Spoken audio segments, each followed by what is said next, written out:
warahmatullahi wabarakatuh. Selamat datang kembali di perkuliahan keamanan dan penjaminan informasi. Di pertemuan sebelumnya, kita sudah mempelajari mengenai jenis-jenis dari malware, mulai dari virus, kemudian Trojan horse, dan juga worm.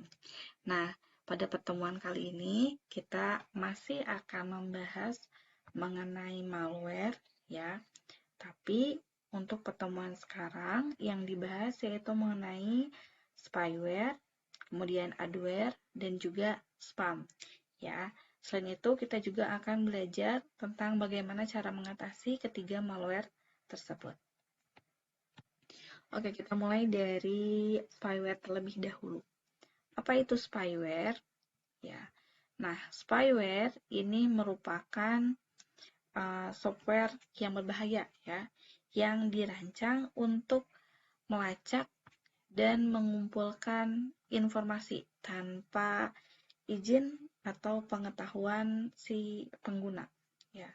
Nah, biasanya si spyware ini akan terinstall tanpa si pengetahuan pemilik sistem ya, sehingga si malware tersebut dapat memantau aktivitas pengguna ya, yang menyebabkan nantinya bisa mencuri data pribadi dan juga bahkan menyadap komunikasi yang terjadi di dalam sistem tersebut. Ya, meskipun si spyware ini dirancang untuk beroperasi secara diam-diam, ya, tanpa meninggalkan jejak yang jelas, tapi kita masih bisa mengindikasikan itu kemungkinan adanya si spyware di suatu sistem ya, dengan melihat tanda-tanda yang muncul di komputer yang kita gunakan ya. Salah satunya yang pertama, ini tandanya komputer menjadi lambat ya. Nah, ini bisa terjadi akibat si spyware-nya itu mungkin menggunakan sumber daya ya, sistem yang besar ya untuk kegiatan pemantauan dan pengumpulan data. Kemudian untuk poin yang kedua dan ketiga ini saling berhubungan ya, terjadinya perubahan setting browser dan juga munculnya toolbar yang menyatu dengan komponen toolbar browser.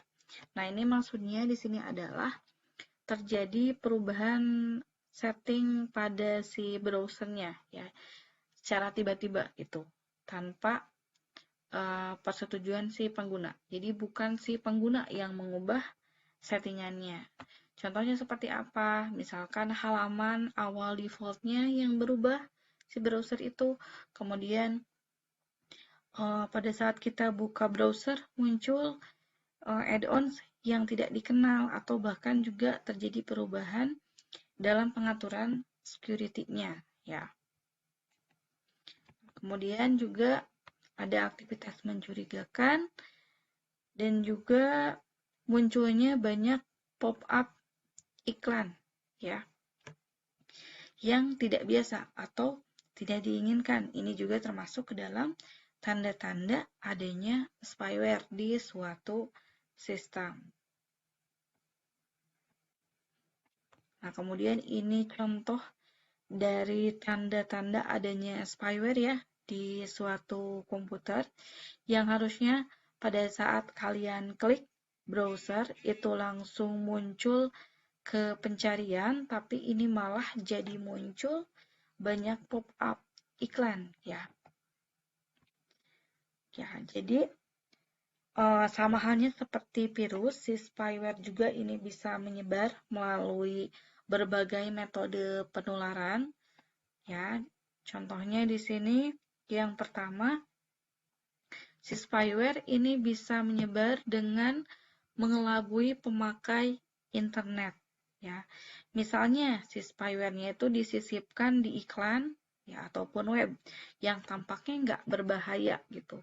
Jadi ketika teman-teman mengklik iklan atau web tersebut ya yang ada spyware-nya, secara nggak sengaja itu nanti terinstall ya ke sistem komputer kita. Kemudian si spyware ini juga bisa menyebar melalui file sharing ya atau pertukaran file ya baik itu video, musik, ataupun juga gambar. Nah, ini ada beberapa program ya yang didistribusikan bersama spyware. Contohnya ada Bearshare, Kaza, Sonus Extend Copy Protection, ya, dan masih banyak yang lainnya. Mengapa spyware ini berbahaya? Ya, satu, ya, ini dapat menghabiskan resource sistem komputer seperti memori dan space hard disk. Ya, seperti yang sudah saya singgung tadi ya, bahwa si spyware ini bisa menghabiskan resource dari sistem komputer kita ya, sehingga otomatis kinerja komputer jadi menurun ya, dan menyebabkan komputernya menjadi lambat atau lemot ya. Yang paling parahnya itu adalah si software ini memungkinkan seseorang untuk menyusup ke dalam komputer sehingga nantinya dapat menimbulkan ancaman serius terhadap keamanan dan juga privasi si pengguna. Contohnya misal pencurian data ya, terus terjadinya kehilangan data dan masih banyak lagi yang lainnya. Nah, untuk mencegah terjadinya penyebaran spyware, di sini ada beberapa tips yang teman-teman bisa lakukan. Di antaranya, jangan lupa untuk Windows update-nya ya, diupdate secara teratur, kemudian lebih memperhatikan kembali apa-apa saja yang teman-teman akses dan juga download ya di internet.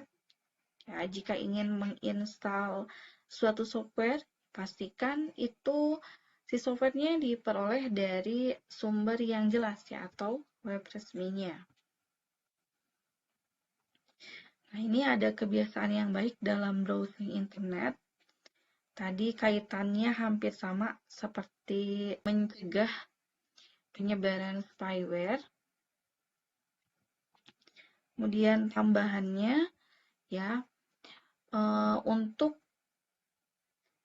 keamanan yang lebih baik, kalian bisa menggunakan browser alternatif yang sudah dilengkapi fitur tambahan sistem pengamanan ya, untuk melakukan blocking pop Windows ya, seperti Mozilla Firefox, Advanced Browser, ya, Netcapter, dan masih banyak lagi yang lainnya.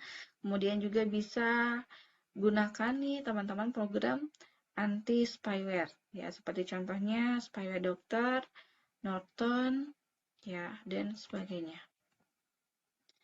Selanjutnya ada juga adware. Ya, adware ini singkatan dari Advertising Supported Software, ya, yaitu jenis software yang dirancang tujuannya itu adalah untuk menampilkan iklan kepada pengguna. Ya. Jadi meskipun pada dasarnya si adware ini tidak bersifat merusak seperti jenis malware lainnya, tapi sebagai pengguna kita kadang ini ya sering terganggu gitu dengan adanya adware ini. Ya, contohnya seperti apa? Misalkan teman-teman mengakses suatu web ya, yang harusnya kita melihat konten A misal, tapi pada saat kita klik ini malah kedirect ke halaman yang lain gitu, bukan ke si konten A tadi ya. Jadi itu tuh terjadi karena si iklannya yang muncul terus menerus ya. Nah, itu disebut dengan adware. Jadi cara mengatasinya teman-teman salah satunya bisa dengan menggunakan ad blockers. Terakhir ada spam. Apa itu spam? Spam ini merupakan pesan atau konten yang tidak diinginkan ya, yang dikirim secara massal kepada banyak orang, terutama melalui email. Ya. Spam pertama kali terjadi itu pada bulan Mei 1978 oleh Gary Turk ya, yang bekerja di perusahaan Digital Equipment Corporation ya. Namun di zaman sekarang ini spam kan bukan hanya melalui email aja ya, tapi ada juga spam yang lewat SMS, WA, kemudian telepon, dan masih banyak lagi yang lainnya. Juga sudah tahu ya bahwa spam ini dapat menimbulkan berbagai resiko dan masalah seperti penipuan, kemudian penyebaran malware, ya, dan seterusnya. Nah, untuk mencegah terjadinya penyebaran spam, ya, baik melalui email, WA, ataupun SMS, telepon, dan masih banyak lagi cara-cara yang lainnya, ya. Kalau untuk di email, ini kita bisa gunakan filter spam, ya, sehingga nanti dapat membantu mengidentifikasi dan memisahkan pesan spam, ya. Yang spam berarti masuk ke menu spam, sementara yang pesan penting itu masuknya ke kotak masuk utama gitu. Ya. Nah, ini untuk contoh dari email spam, ya misalnya. Sementara untuk spam melalui pesan, ya baik itu WA, SMS, dan telepon, salah satunya kita bisa menggunakan aplikasi pihak ketiga. Ya, kita install seperti contohnya aplikasi Get Contact atau juga bisa Truecaller, ya. Nah, sehingga ketika ada nomor masuk yang menghubungi kita, ya ini kan otomatis akan kedetek, ya kalau misalkan dia spam. Oke, baik. Untuk pertemuan hari ini cukup sekian yang bisa saya sampaikan. Terima kasih. Wassalamualaikum warahmatullahi wabarakatuh.